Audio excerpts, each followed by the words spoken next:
please stand while Rabbi Samuel Fishman of the University Religious Conference, West Los Angeles, gives the invocation.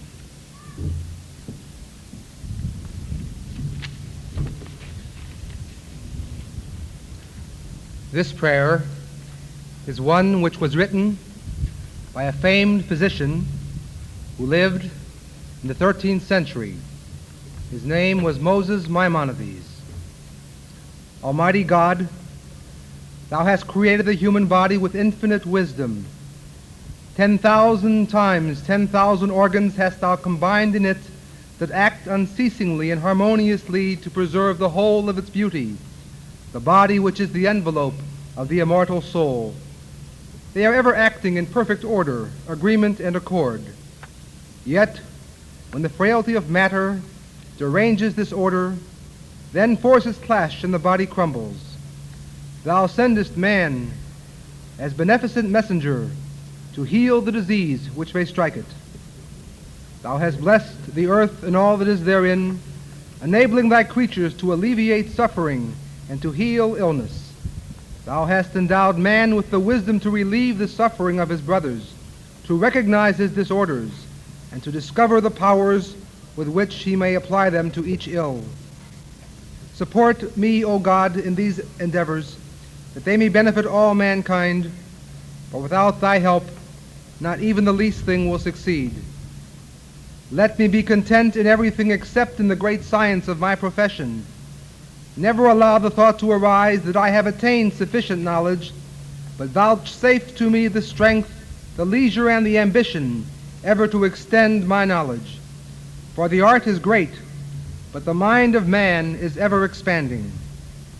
Almighty God, Thou hast chosen me in thy mercy to watch over the life and death of thy creatures. I now apply myself to my profession. Support me in this great task so that it may benefit mankind, for without thy help, not even the least thing will succeed. Amen.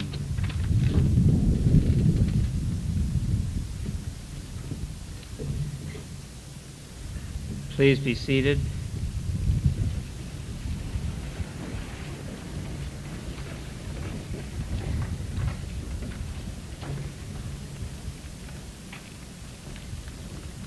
I should like at this time to call upon Associate Dean John Field to present the student awards in our graduating class. Dr. Field.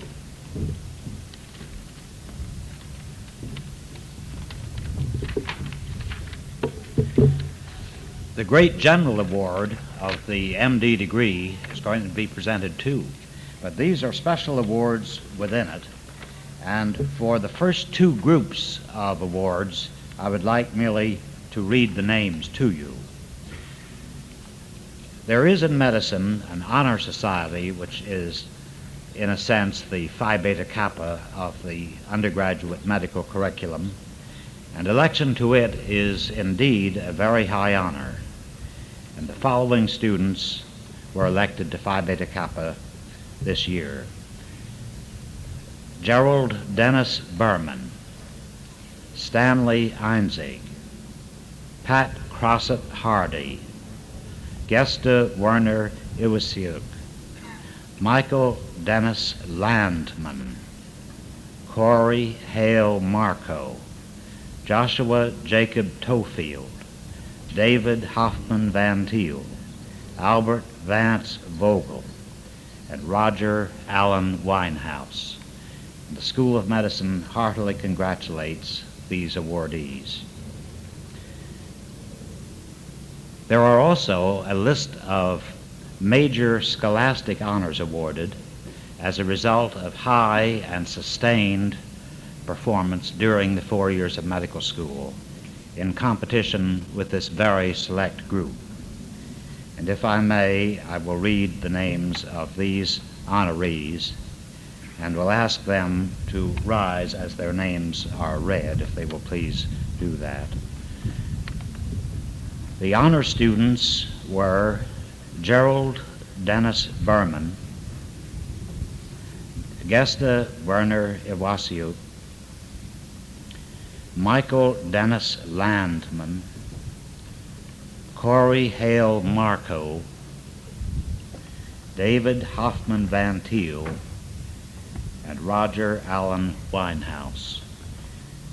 And the medical school offers its most hearty congratulations to these, of whom it is indeed most proud.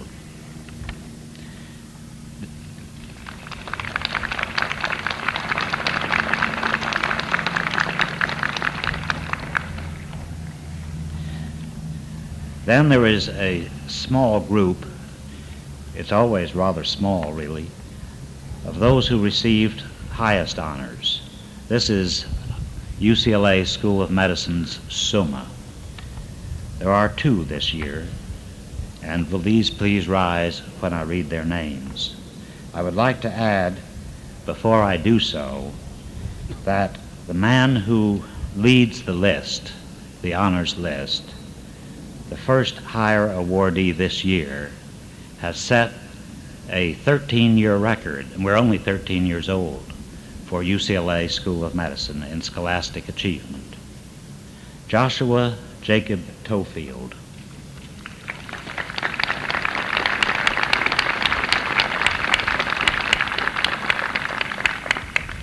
Albert Vance Vogel.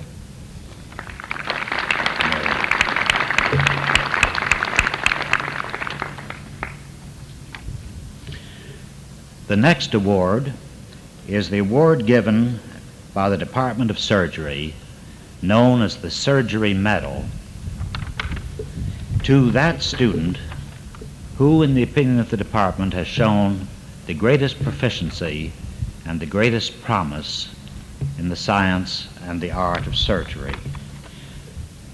This is our oldest medal, again reminding you that we're only 13 years old. This isn't the awards of the Royal Society, which began in 1736, but it will in time, we hope, have that honored dignity of age too. And the awardees in this small series will please come up to receive their awards. The Surgery Medal in 1967 is awarded to Joshua Jacob Tofield.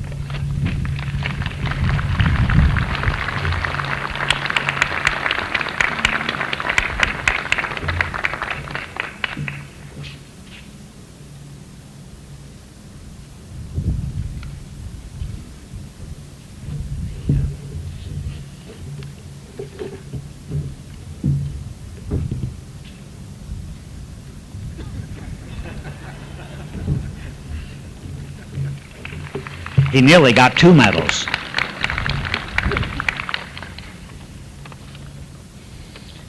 The next award is the Sheard Award, which is the Sheard Sanford Award of the American Society of Clinical Pathologists. This is an award made in a national competition. And this award means that among the medical students of the nation this year, this awardee was one of 10 selected in a nationwide competition. Today there are 90 medical schools. Only 10 of these can have an awardee, and we're one of those fortunate ones, thanks to the achievements of Robert Matthew Flynn.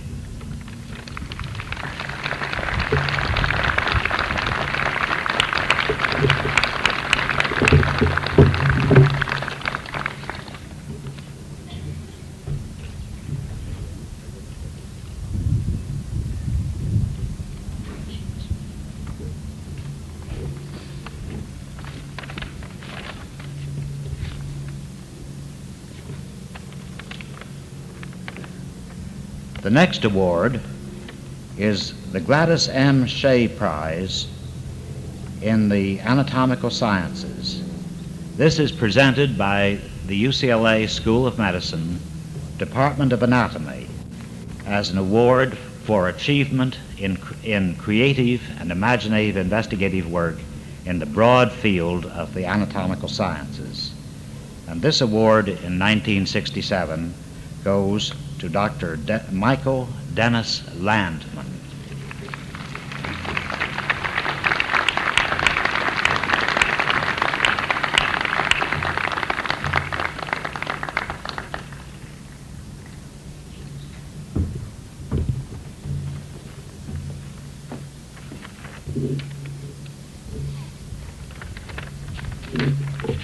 There are two awards for excellence, achievement, and our appraisal of potential that are given to students with particular reference to those interested in cardiovascular diseases through the generosity of Dr. Irving Lasky and named in honor of his parents.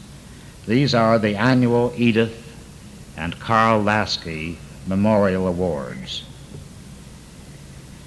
This year, these awards have been granted to Doctors Gerald Dennis Berman and Pat Crossett Hardy. Will those doctors please step forward and receive these two awards?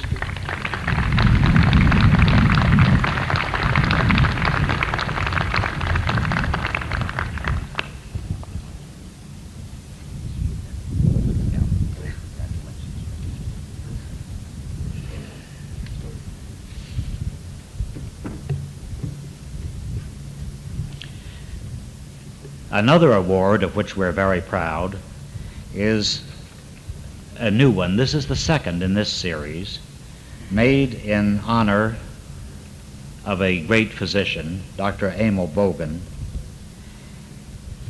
And this award, the second of its kind, this year goes to Dr. Harold J. Hellblock, Jr. for outstanding research in the medical sciences. Will Dr. Hellblock come?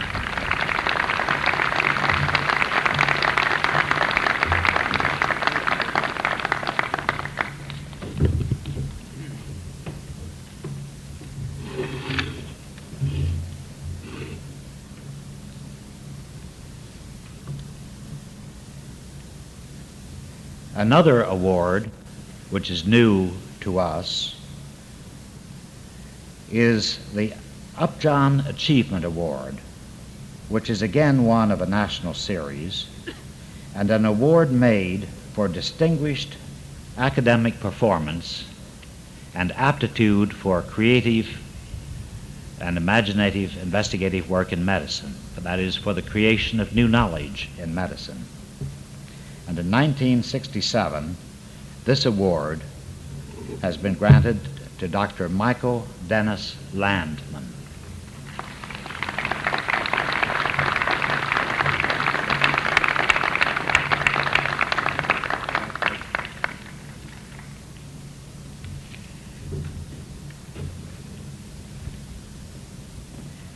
And finally comes another of our senior awards. This one, which is presented by the School of Medicine and named in honor of its first dean, the Stafford L. Warren Medal of UCLA School of Medicine, is granted for the highest sustained academic achievement over the 4 years, which sometimes seem pretty long to the students. They seem pretty short to me. And this award, the Stafford L. Warren Medal for highest academic achievement, goes in 1967 to our all-time pace setter in academic achievement, Dr. Albert Vance Vogel.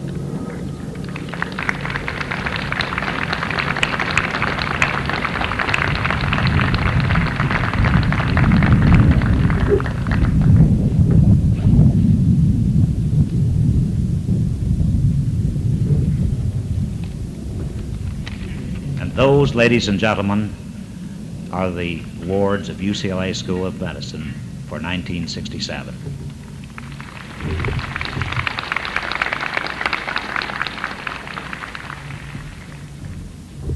Thank you, Dr. Field, and congratulations to these honored winners.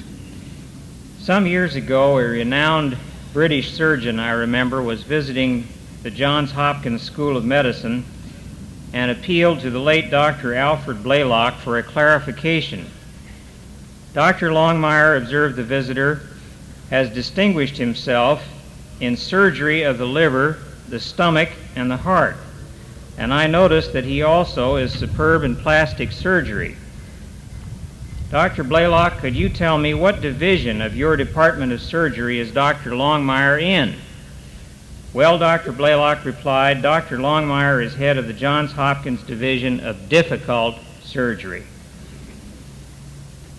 Always regarded by Dr. Blaylock as the best, Dr. Longmire has since been so recognized internationally and was recently elected to the most honored post in American surgery, President of the American Surgical Association.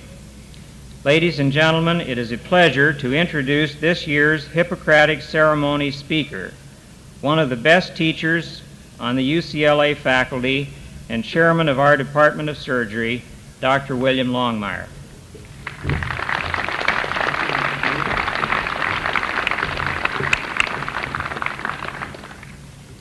Thank you, Dean Melancoff, Chancellor Murphy, ladies and gentlemen.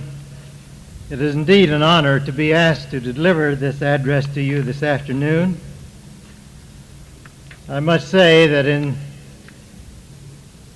speaking to you at this time, it reminds me of the comment that Bob Considine made in the paper recently, where he said that saying a few words as a commencement speaker becomes increasingly difficult as one gets older.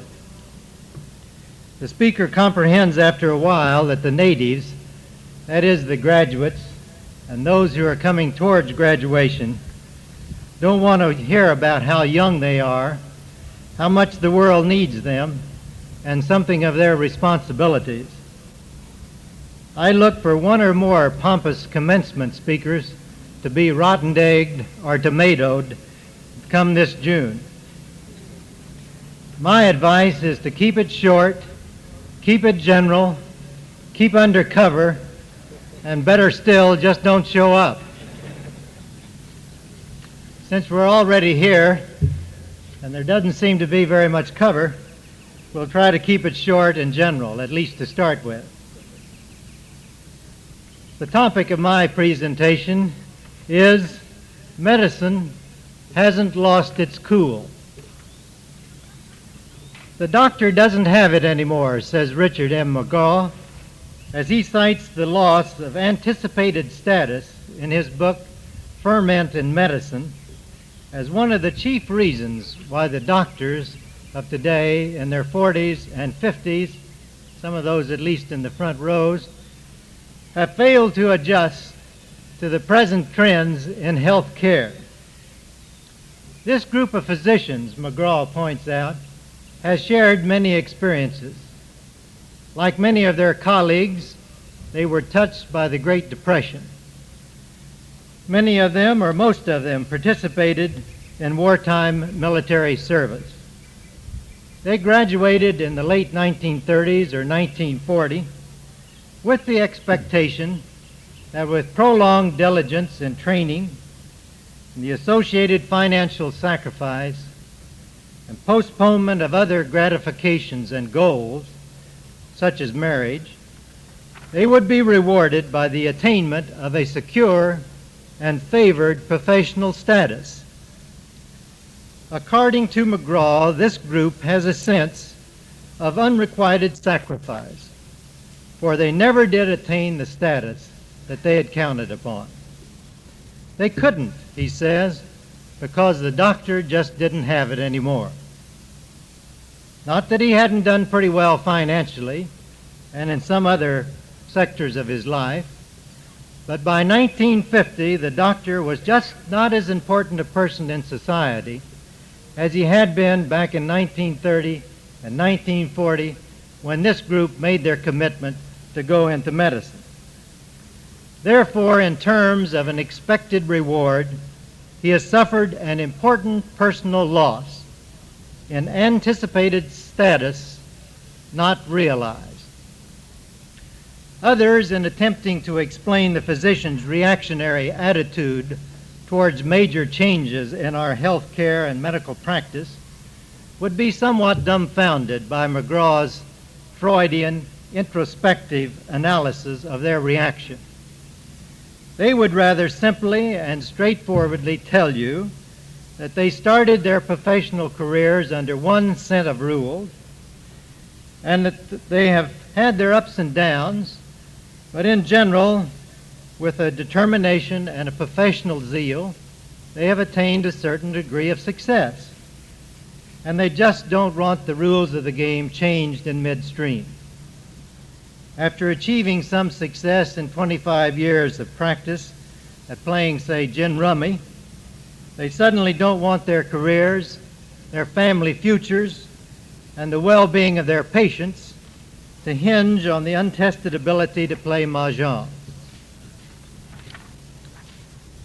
Those who are graduating today, however, arrive on the threshold of their professional careers at a time of turbulence, upheaval, and change that is unheard of before in the history of medical care in this country. It is not my purpose to attempt to analyze these future developments, their progress, their origins, but despite Considine's warning, rather to attempt to place some personal interpretation on some of the specific factors in these changes as they relate to our graduates as individuals. First of all, let us consider some of the conventions which medicine itself has called into question. The most important of the numerous interprofessional studies that have been presented from a variety of sources during the last few years has been the report of the Citizens Commission, sometimes referred to as the Millis Commission.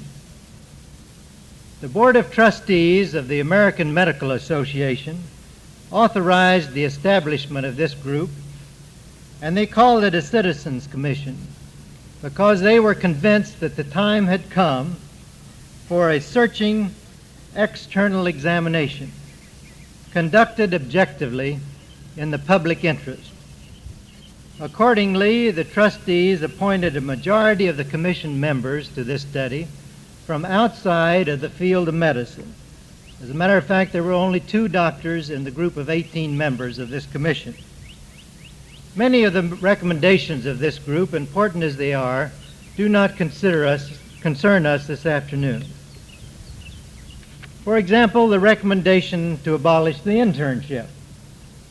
Even if adopted today, and I hasten to add that the recommendation has not been adopted since all of the members of this class have recently accepted an internship, it would come about 6 months too late to have any effect on their careers.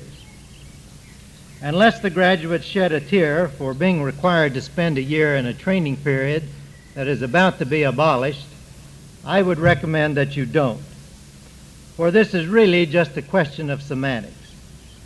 The content of the year seems destined to remain just about the same, whether it's called an internship or a year of residency. The second pertinent recommendation pertains to the corporate responsibility of the teaching and training hospital and the granting of institutional approval rather than of service approval. At the present time, for example, a particular service, say a surgical service in Hospital A, is inspected and approved for surgical training. If the recommendation is adopted, however, Hospital A will be approved to conduct a training program in surgery. The most important aspect of this recommendation for you as graduates of medicine to understand relates to the fact that institutional approval will be granted only to those institutions in which there is a critical mass of teaching and training in progress, with adequate facilities and qualified staff. In other words, certain hospitals which are today approved for internships and a 1 or 2 year residency program in some pre-specialty field will no longer be approved in these areas. My advice then is to review not only the program of your immediate interest, but the educational facilities, the training programs of the entire institution in which you are about to seek a residency. Whether emanating from the medical profession or from the laity, there have been few reports on health care that have omitted reference to the pressing need for more general practitioners, generalists, or family physicians in recent years. Everyone seems to understand very clearly just what is needed, but few seem to be able to agree on the specifics of just what such a physician is to do and not to do, how he is to be trained, and even what he is to be called. For example, the Millis Commission refers to the primary physician. The Willard Committee, another committee of the American Medical Association, refers to the family physician.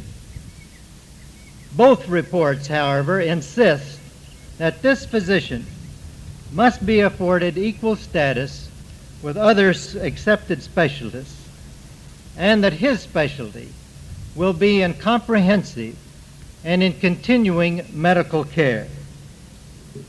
The creation of a specialty board for family practice is now in progress, and medical schools throughout the country are being encouraged to devote increasing amounts of time to teaching in this area. Many members of this present graduating class have expressed an interest to prepare themselves to enter family practice.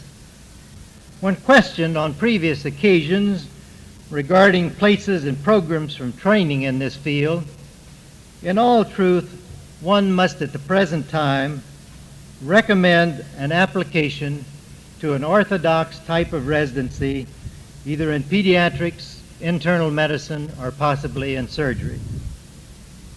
For example, of the over 6,000 residency positions in internal medicine, they are 80% filled. On the other hand, there are slightly over 700 residency positions available today in general practice. They are less than 50% filled. And half of these are filled by graduates of foreign medical schools who in many instances in many states are required to serve 2 years in a hospital in this country before being permitted to practice. This means that in the year studied, there were less than 200 graduates of American medical schools in general practice residencies as they now stand in this country.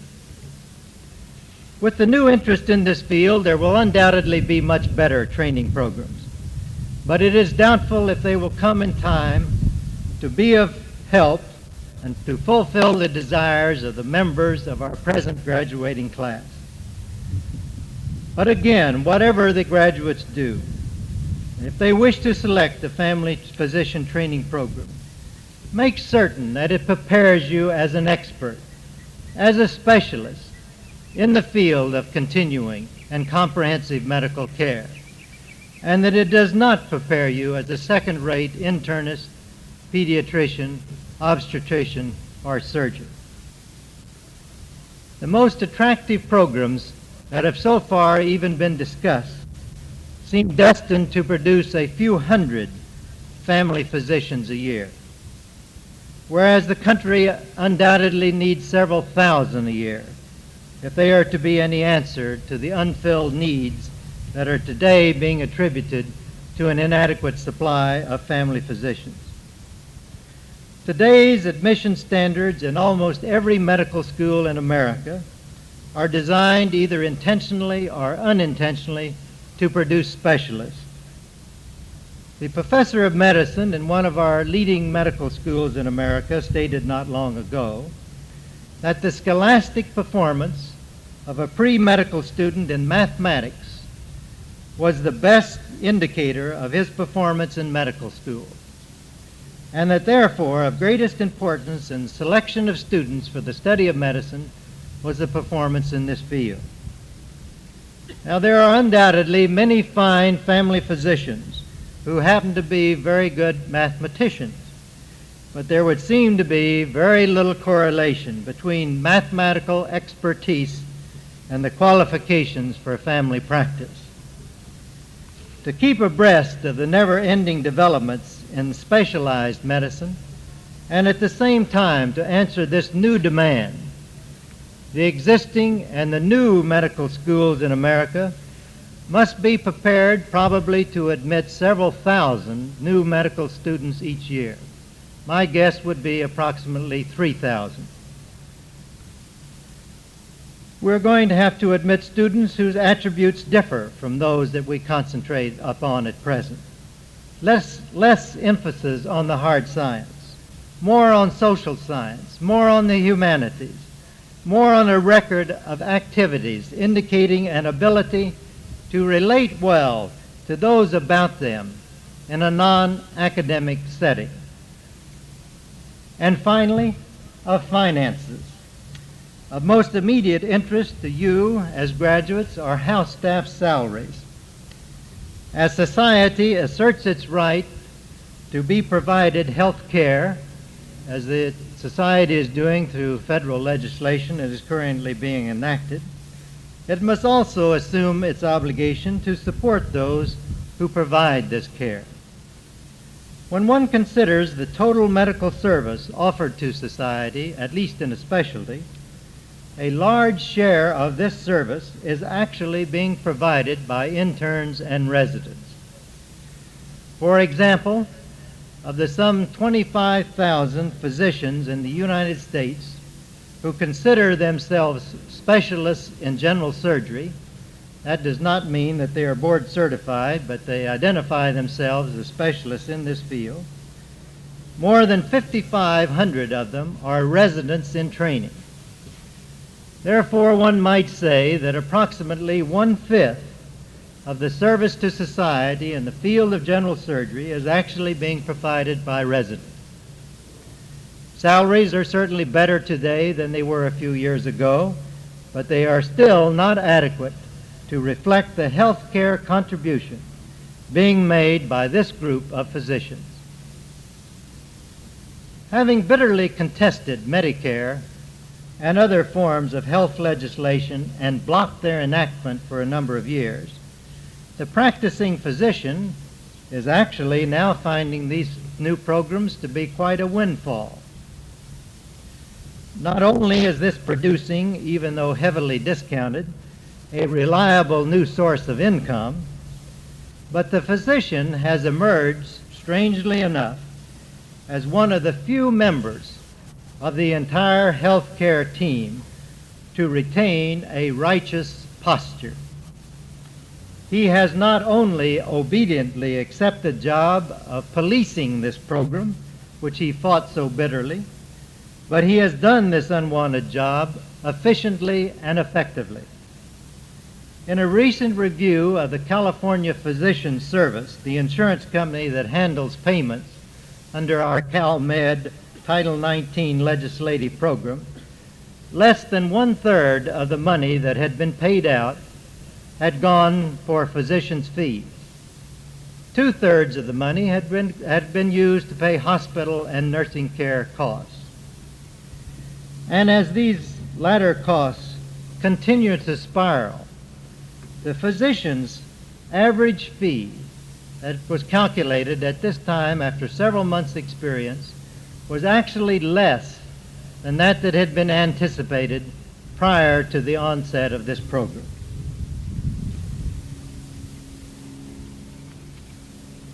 The physician might have been expected to attempted sabotage of the program.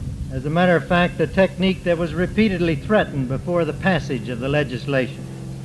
But instead, by his complete cooperation, he has carried these programs through their first confused and disaster-laden days. The astronomical costs of these programs will be difficult to finance if payments are continued in their present form.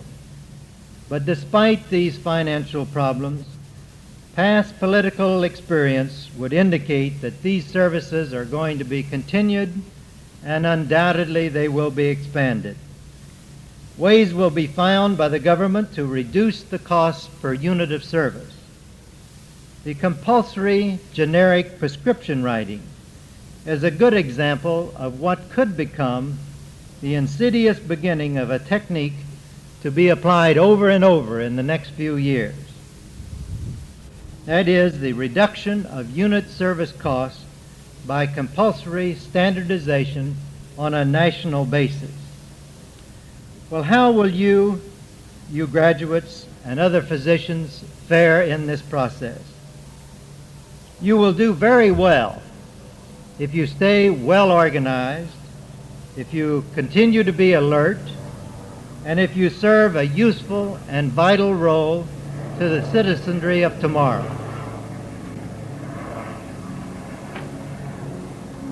Our society, quite contrary to that found in other powerful nations, places great value on its health. And as long as the people retain this concern for health care and for the care of both the weak and the strong, and so long as a physician performs his role effectively, he will continue to be accepted as the most valuable member of society. Expressed in the vernacular and contrary to the authority of certain printed pages, the doctor will continue to have it, and medicine will retain its cool. I thank you.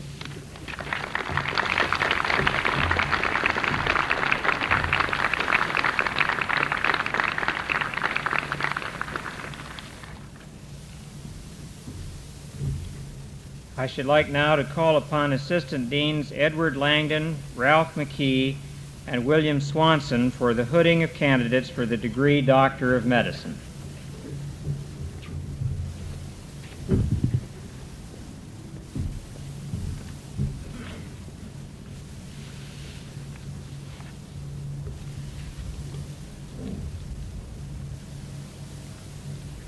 Paul Frederick Alpert.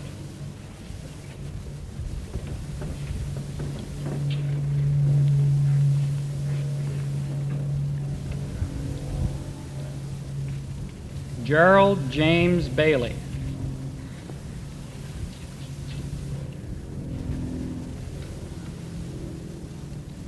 Gerald Dennis Berman.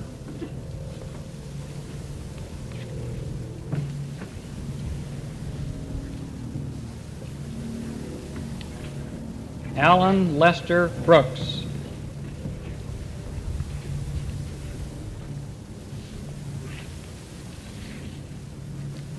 Jeffrey Allen Carmel.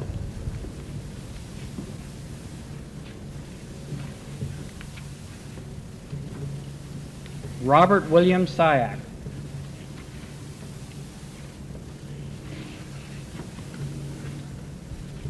Jonathan A. Cohen.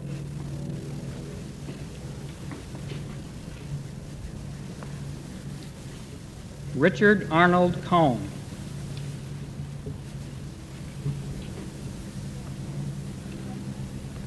David Lloyd Davis.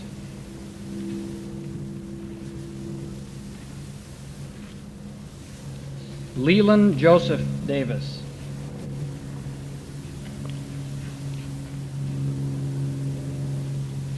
Lee R. Corey.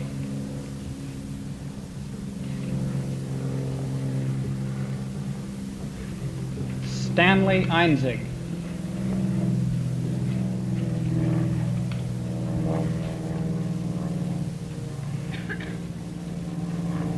Robert Matthew Flynn.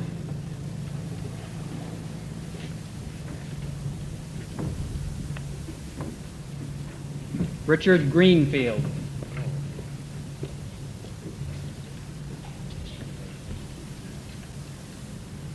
Stephen Arthur Habener.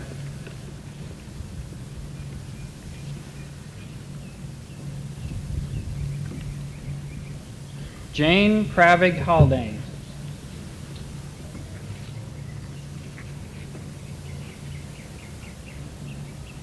Pat Crossett Hardy.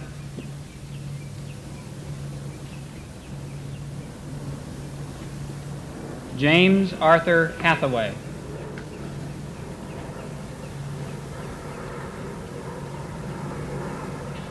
Harold J. Hellbach, Jr.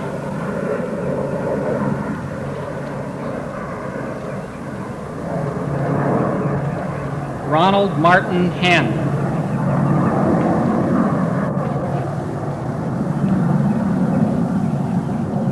Thomas Michael Herrick.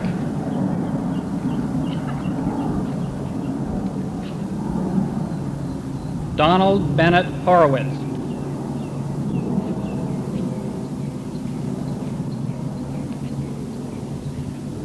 Giasta Werner Iwasiak.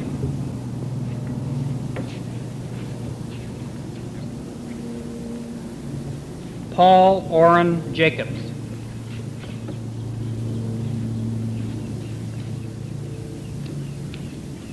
Alan Jacobson.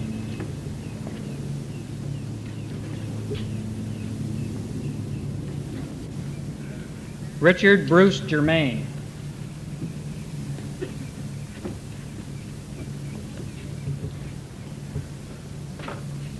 Michael Robert Kaplan.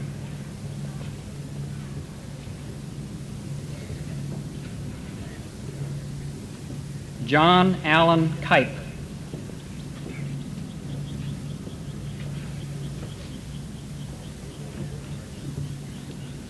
Michael Howard Keslam.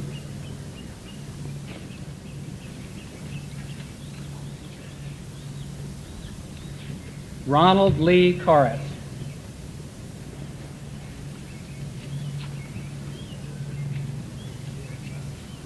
Michael Dennis Landman.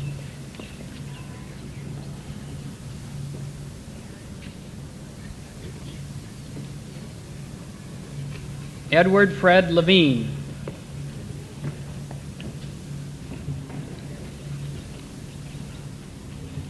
Ray Housley Linford.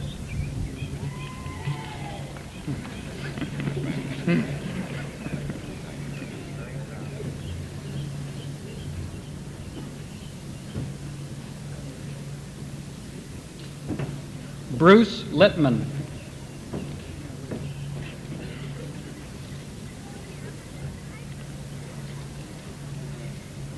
Juventino Navarro Lopez.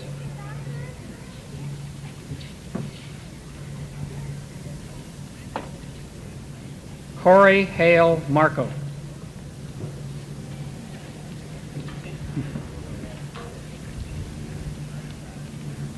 Kenji Matsumura.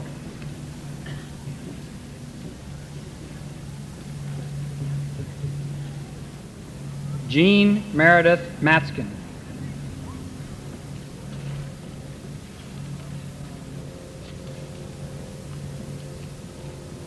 Gary Thomas McElroy.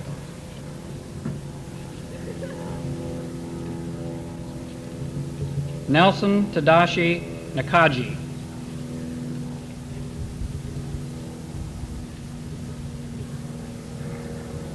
Theodore Otis Paul.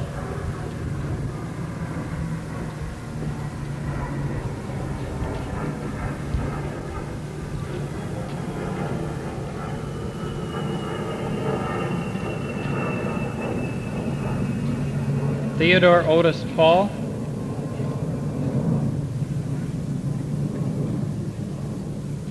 I'm sorry. Who? Mr. Nickel, I'm sorry.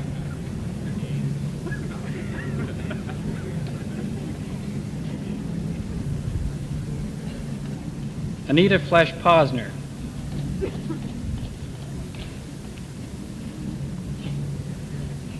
Robert Baruch Posner.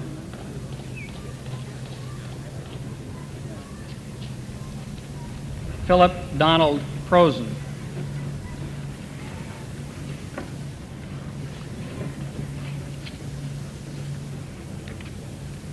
Robert Paul Prue.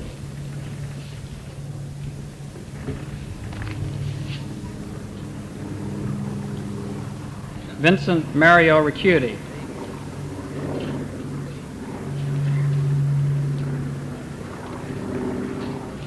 Douglas Ewart Robson.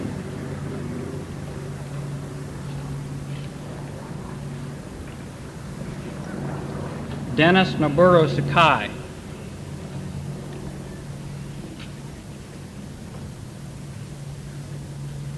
Robert Wesley Seepy.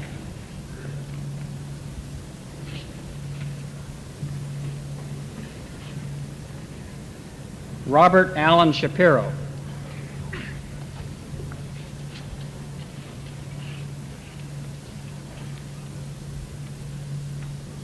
Harris Philgate Simmons.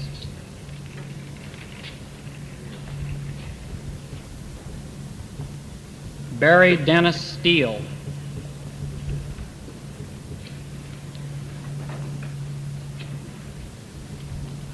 Dean Charles Tasher, Jr.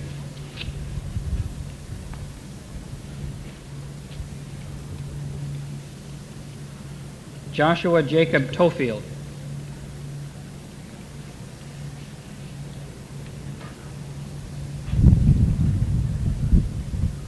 William Paul Tully.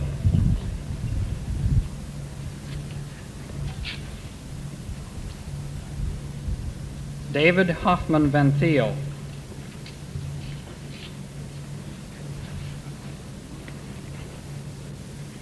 Robert Thomas Vigan.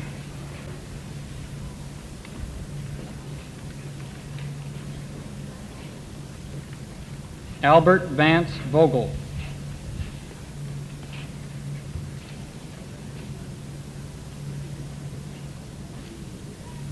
George Robert Wagner.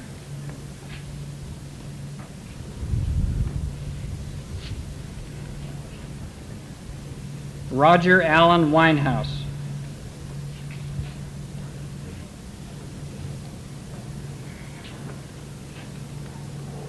Robert Sherman Weiss.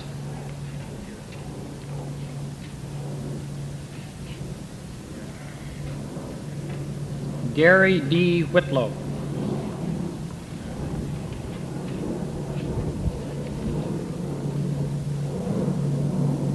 T. Gregory Willett.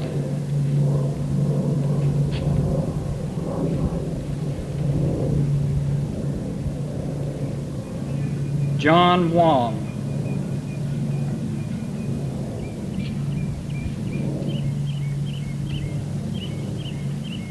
And Michael I. Zucker.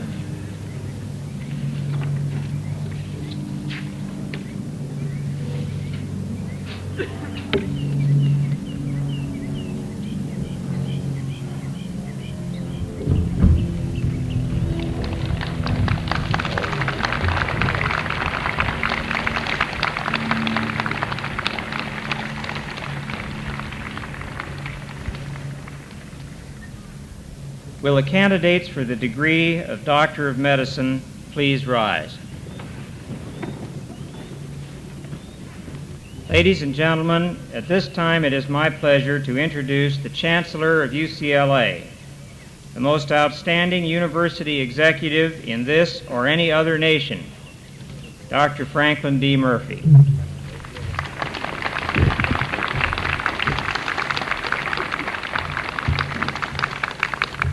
Mr. Chancellor, I present to you the candidates for the degree Doctor of Medicine. Thank you.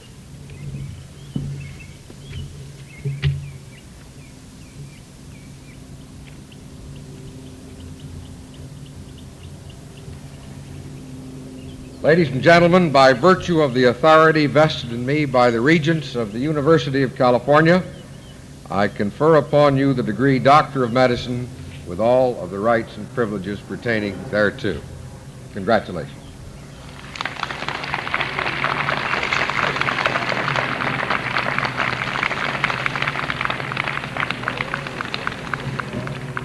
Very briefly, let me bring greetings to this convocation from the students and colleagues of the other divisions and branches of UCLA. We're saddened that one of the unhappy byproducts of the quarter system, unpredictable, turned out to be that the day of graduation was the day when the medical licensure examinations in California go forward. And after long and thoughtful examination, we began to realize that a Doctor of Medicine degree without a license to go with it is something of a hollow vessel. So we decided that we ought to excuse these young ladies and gentlemen from our graduation next week. I'm sorry, because presiding over graduations through the years as I have, by virtue of my own special breed, I look forward to those with the green when they stand. It reminds me that last Sunday I participated in the graduation exercises of the University of Notre Dame in South Bend, Indiana. And after the graduation, a Helen Hawkinson type lady bustled up to me. She congratulated me on my part in the exercises, but then went on to say that she especially wanted to congratulate me for the extreme thoughtfulness that I had decided to wear a green gown to Notre Dame. Now, as a matter of fact, as you well know, I wear it here properly and with pride. And each time I go through a graduation exercise, I think back to the day that I too put the green on, or had it put on me by way of a hood. I also think back to the exciting days that transpired after that moment. And all I can say is, ladies and gentlemen, I not only congratulate you, but I envy you very much indeed these days ahead. Thank you.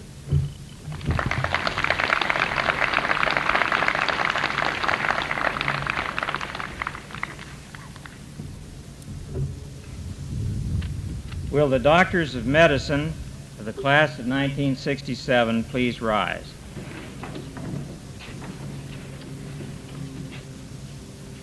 Will our new colleagues of the class of 1967 read with me the oath of Hippocrates, which is printed on the second page of your programs? At the same time, we invite the physicians in the audience who wish to relive this hour to join us in the reading and in a reaffirmation of principle which has been the code of medicine for over 2,500 years. I swear that according to my ability and judgment, I will keep this oath and stipulation. I will follow that system of treatment which, according to my ability and judgment, I consider for the benefit of my patients, and abstain from whatever is deleterious and mischievous.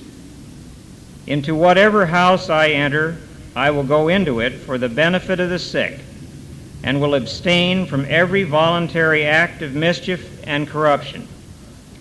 Whatever in connection with my professional practice or not in connection with it, I see or hear in the lives of men which ought not to be spoken abroad, I will not divulge, as reckoning that all such should be kept secret. While I continue to keep this oath inviolate, may it be granted me to enjoy life and the practice of the art, respected by all men in all times. But should I trespass and violate this oath, may the reverse be my lot.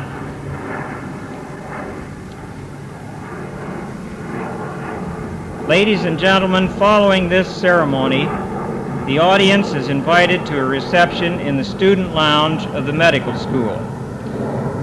We would appreciate it if the audience would rise for the benediction and remain standing for the recessional. The benediction, which with the invocation is traditionally given by a religious representative of a different creed from year to year, will be given on this occasion by a particularly honored guest, the father of one of our graduates, Rabbi Aaron J. Tofield, Temple Beth Emet, Anaheim.